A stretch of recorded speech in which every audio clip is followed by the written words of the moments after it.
ప్రకృతి ప్రకోపానికి ఉత్తరాఖండ్ ప్రతిసారి బలవుతూ వస్తోంది. తాజాగా సంభవించిన జల విలయం ఊరునే కబళించింది. రెప్పపాటులో వచ్చిన వరదలు వందలాది ఇళ్లను వరద నీరు వ్యర్థాలతో నింపేశాయి.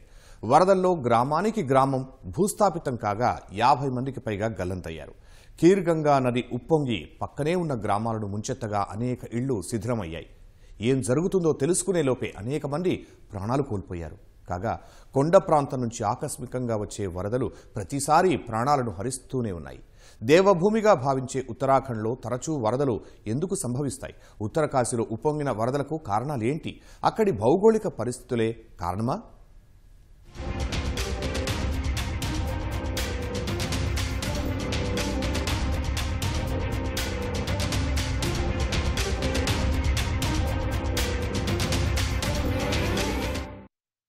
కళ్ళు తిప్పుకోనివ్వని ప్రకృతి అందాలకు, దేవాలయాలకు పెట్టింది పేరు ఉత్తరాఖండ్. అంతేకాదు, భారీ వృక్షాలు, వరదలు, కొండచర్యలు విరిగిపడటం లాంటి ప్రకృతి విపత్తులకు ఇది పేరే. అక్కడ తరచూ జరిగే వరద ప్రమాదాలు, ఆస్తి ప్రాణనష్టాలకు కారణాలుగా నిలుస్తున్నాయి. కొండ ప్రాంతాల నుంచి వచ్చే వరదల ధాటికి ప్రజలు ప్రాణాలు కోల్పోయిన ఘటనలు ఎన్నో ఉన్నాయి. అయితే మంగళవారం మధ్యాహ్నం సమయంలో అనూహ్యంగా వచ్చిన వరదలు ఉత్తరకాశీ జిల్లా ధరాలి గ్రామం మొత్తాన్ని తుడిచిపెట్టేశాయి. పరిగెత్తుతూనే ప్రజలు ఆ ప్రవాహం కింద చిక్కుకుపోయారు.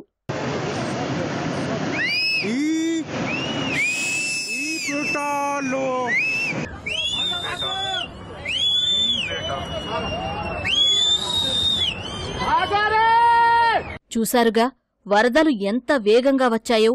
సెకండ్ల వ్యవధిలో వచ్చిన వరదలు ఇళ్లకు ఇళ్లనే ఎలా ముంచెత్తాయో. ఇంతటి వేగంతో వచ్చిన వరదల ధాటికి ఇళ్లే కాదు, ఆ ప్రాంతంలో ఉన్న అణువణువు నామరూపాలు లేకుండా పోయాయి. ఈ ఘటనలో పలువురు మృతి చెందగా అనేక మంది గల్లంతయ్యారు.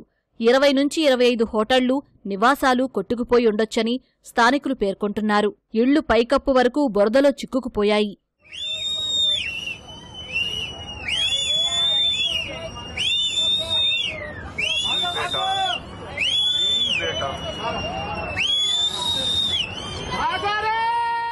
ఉత్తరకాశీ ధరాలిలో కుండపోత వర్షాల వల్లే భారీ వరదలు పోటెత్తాయి.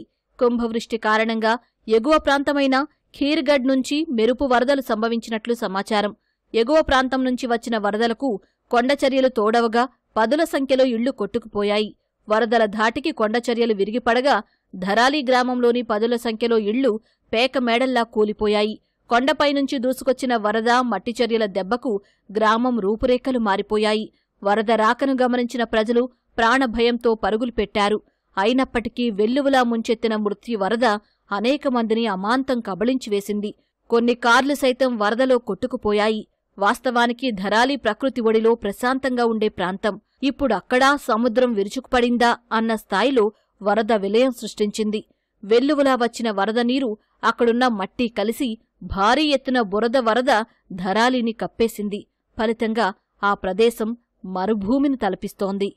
బేసిక్గా యొక్క national disasters with reference to climate uncontrolled system generate అవడం వల్ల, రెండోది గవర్నమెంట్ ఒక సైంటిఫిక్ ఎంటిటీ తోటి, ఒక టెక్నికల్ ఎంటిటీ తోటి ముందుకు వెళ్ళకపోవడం వల్ల, మూడోది ప్రజలు ఒక సోషల్ రెస్పాన్సిబిలిటీ, ఒక ఎన్విరాన్మెంట్ రెస్పాన్సిబిలిటీ తీసుకోకుండా ఒక ఎకనామిక్ ఇంటర్వెన్షన్స్లో ముందుకెళ్లాలనే తాపత్రయతో వెళ్తున్న ప్రక్రియలో కొన్ని డిజాస్టర్స్ జరుగుతున్నాయి. ఏరియాలో థర్డ్ డైమెన్షన్ అనేది మారుతున్న పరిణామాలు బట్టి ఏ విధంగా చేంజెస్ వస్తున్నాయో చూసుకోవాలా. మూడోది భూమి లోపల జరుగుతున్న పరిణామాలు ఏ విధంగా ఉంటున్నాయని గమనించుకోవాలా. నాలుగోది యొక్క ఎక్స్ట్రీమ్ విండ్స్ కానీ, ఎక్స్ట్రీమ్ టెంపరేచర్స్ కానీ, ఎక్స్ట్రీమ్ హ్యూమిడిటీ కానీ యొక్క క్లౌడ్ యొక్క ఇంపాక్ట్కి ఏ విధంగా నాంది పలుకుని చూడాలా. ఈ విధంగా క్లైమేట్ యొక్క అథారిటీ, క్లైమేట్ని పరిశీలించే అథారిటీస్ ఖచ్చితంగా ఇక క్లౌడ్ యొక్క మొబిలిటీ, క్లౌడ్ యొక్క ఓరియంటేషను, క్లౌడ్ యొక్క డిసిపేషను, క్లౌడ్ యొక్క ఇంటెన్సిటీస్ ఏ విధంగా మారుతున్నాయో గమనించుకొని అది with reference to hilly terrain ఏ విధంగా మారుతుందో గమనించుకోవాలా. ఈ ఆకస్మిక వరదలకు కొన్ని రోజులుగా కురుస్తున్న భారీ వర్షాలే కారణం. భారీ వర్షాలతో ఉత్తరాఖండ్లో గంగా నది సహా ప్రధాన నదులు ఉప్పొంగి ప్రవహిస్తున్నాయి. ఈ క్రమంలో గంగోత్రి నది కొండలపై నుంచి దూకుతూ ఉగ్రరూపం దాల్చింది. ఫలితంగా ఉత్తరకాశీలో ఒక్కసారిగా ఆకస్మిక వరదలు సంభవించాయి. ఖీర్గంగా నదీ పరివాహక ప్రాంతమైన ధరాలి గ్రామాన్ని ముంచెత్తాయి. గ్రామ సమీపంలోని ఖీర్గఢ్ నదీ పరివాహక ప్రదేశంలో భారీ వర్షం కారణంగా నీరు నిలిచిపోయింది. ఇది ఒక్కసారిగా ధరాలి మార్కెట్ ప్రదేశంపై విరుచుకుపడింది.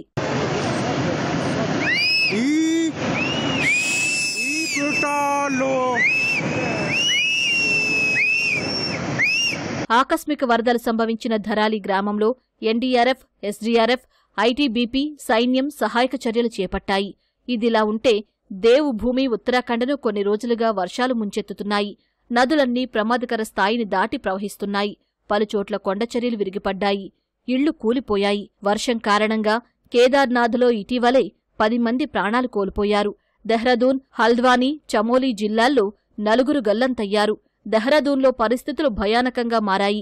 పలుచోట్ల ఇళ్లల్లోకి వర్షం నీరు చేరింది. రహదారులపై నీరు నిలిచిపోవడంతో రాకపోకలకు తీవ్ర అంతరాయం ఏర్పడింది. హరిద్వార్ ప్రాంతంలో రోడ్లన్నీ జలమయమయ్యాయి. ఖన్కాల్ పోలీస్ స్టేషన్ నీట మునిగింది. భూపత్వాలా, హరిద్వార్, నయా హరిద్వార్, ఖన్కాల్, జవల్పూర్ ప్రాంతాల్లో భారీగా నీరు నిలిచిపోయింది. ఈ మేఘ విస్ఫోటనం జరగడానికి కారణం క్యూములోనింబస్ మేఘాలు ఒక్కసారిగా ఏర్పడటం. ఎందుకంటే దక్షిణ భారతదేశం వైపు నుంచి హిందూ మహాసముద్రం, బంగాళాఖాతం, అరేబియా సముద్రం నుంచి వేసవకాలంలో వేడి గాలుల కారణంగా ఉష్ణోగ్రతల పెరుగుదల, భూతాపం కారణంగా ఎక్కువ నీటి ఆవిరి ఏర్పడి ఆ నీటి ఆవిరి ఉత్తర భారతదేశం వైపు ప్రయాణించి వాయువ్య దిశగా చేరటం వల్ల ఈ ఒక్కసారిగా పర్వత శ్రేణుల్లో ఓరోగ్రఫిక్ ఎఫెక్ట్ అంటాం. ఈ తేమగాలి ఒక్కసారిగా పైకి లేచినప్పుడు అవి క్యూములోనింబస్ మేఘాలను ఏర్పరుస్తాయి. ఈ క్యూములోనింబస్ మేఘాలు కొంత ఎత్తుకు వెళ్ళిన తర్వాత తమలో నీటిని నిలుపుకోలేక ఒక్కసారిగా కుంభవృష్టిగా కురిపిస్తాయి. కొన్ని గంటల సమయంలో 30 మిల్లీమీటర్లు దాటి, అనగా 3 సెంటీమీటర్లు, 5, 6, 7, 17 సెంటీమీటర్ల వర్షపాతం కురిస్తే దీన్ని క్లౌడ్ బరస్ట్ అంటారు. అదే జరిగింది ఇవాళ. ఆ ధారాలి గ్రామంలో ఇటువంటి పెనువైనటువంటి పడటం వల్ల అక్కడ గుల్లగా ఉన్నటువంటి సాయిల్ అంతా కూడా చాలా గుల్లబారినటువంటి నేల, టాప్ సాయిల్ అంటాం. అప్ టు 10 మీటర్స్ వరకు చాలా రాళ్లతో కూడినటువంటి గుల్లబారిన నేల. ఈ నేల మీద వర్షం పడినప్పుడు నీరు ఇంకిపోకుండా సబ్ సాయిల్ ప్రవాహాలు, అంటే కింద భూమి కింద ప్రవాహం, పైనుంచి వచ్చే ప్రవాహాలు కలిపి మట్టి నీరుతో పెను ప్రమాదం ఒక్కసారిగా విరుచుకుపడటం వల్ల ఆ గ్రామం మొత్తం కూడా కొట్టుకుపోయి కట్టడాలతో సహా పెగిలించుకు వెళ్లిపోయింది. ఈ ఘటనపై ప్రధాని మోదీ సంఘీభావం ప్రకటించారు. సీఎం పుష్కర్ సింగ్ ధామీతో మాట్లాడి వివరాలపై ఆరా తీశారు. ప్రజలకు అన్ని విధాలా అండగా ఉంటామని ట్వీట్ చేశారు. కేంద్ర హోంశాఖ మంత్రి అమిత్ షా సీఎం ధామీకి ఫోన్ చేసి స్థానిక పరిస్థితులపై ఆరా తీశారు. కేంద్రం తరపున అన్ని సహాయ సహకారాలు అందిస్తామని తెలిపారు. ఉత్తరాఖండ్ సీఎం పుష్కర్ సింగ్ ధామీ సైతం దిగ్భ్రాంతి వ్యక్తం చేశారు. సహాయక చర్యల విషయంలో సీనియర్ అధికారులతో నిరంతరం సంప్రదింపులు జరిపారు. ఉత్తరకాశీ ప్రాంతంలోని ధరారిలో కుండపోత వర్షాల వల్ల భారీ నష్టం జరిగిందనే వార్త చాలా బాధాకరమన్నారు. పరిస్థితిని నిశితంగా పర్యవేక్షిస్తున్నట్లు తెలిపారు. ప్రజలను సురక్షిత ప్రాంతాలకు తరలిస్తున్నట్లు తెలిపారు. బాధిత ప్రజలకు సాధ్యమైనంతగా అన్ని విధాల సహాయం అందిస్తామన్నారు. అందరూ సురక్షితంగా ఉండాలని భగవంతుణ్ణి ప్రార్థిస్తున్నట్లు తెలిపారు.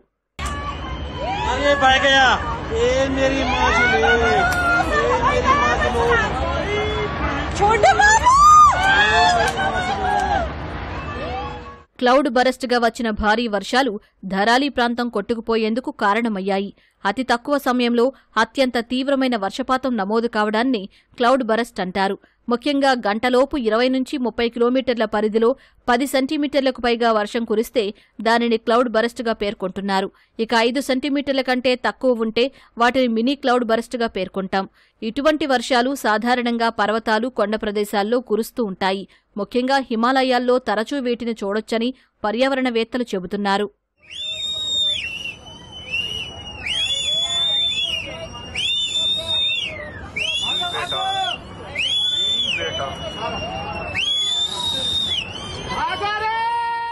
ఉత్తరాఖండ్ ఎప్పుడూ వరదలు, ప్రకృతి విపత్తులకు బాధిత రాష్ట్రమే. కారణం అక్కడ ఉన్న భౌగోళిక పరిస్థితులు. రాష్ట్రం అంతటా ఎత్తైన కొండలు, లోయలతో కూడి ఉంటుంది. వాటి మధ్య ప్రమాదకరంగా నివాస ప్రాంతాలు ఉంటాయి. ప్రకృతిపరంగా ఏ చిన్న సమస్య వచ్చినా పెను ప్రమాదం జరుగుతూ ఉంటుంది. చిన్న వర్షానికే కొండచర్యలు విరిగిపడే ప్రమాదం ఎక్కువ ఉంటుంది. ఇక భారీ వర్షాలు కురిసినప్పుడు ఎప్పుడు ఏ విపత్తు విరుచుకుపడుతుందో తెలియని స్థితి. అదీ కాకుండా అక్కడి పర్వత ప్రాంతాలను తొలచి ఆనకట్టలు, సొరంగాలు, నిర్మాణాలు చేపట్టారు. దీనివల్ల అక్కడ సహజ భౌగోళిక స్వరూపం దెబ్బతిన్నది. కొండలు వదులుగా మారాయి. నదుల సహజ ప్రవాహ మార్గం దెబ్బతింది. అందుకే భారీ వర్షాలు కురిసినప్పుడు కొండచర్యలు, నదులు ఊళ్ల మీదకు వస్తూ ఉన్నాయి. పెను విపత్తులు సంభవించి భారీ ఆస్తి, ప్రాణనష్టం సంభవిస్తోంది. మంగళవారం నాటి సంఘటన ఆ కోవలోనిదే. అందువల్ల ప్రకృతి ధ్వంసం గురించి నేర్చుకోవడం ఇది మరో పాఠమే. ప్రకృతి ధ్వంసాన్ని ఆపకుంటే ఇలాంటి ప్రమాదాలను మరిన్ని చూడక తప్పని దుస్థితి ఏర్పడుతుంది.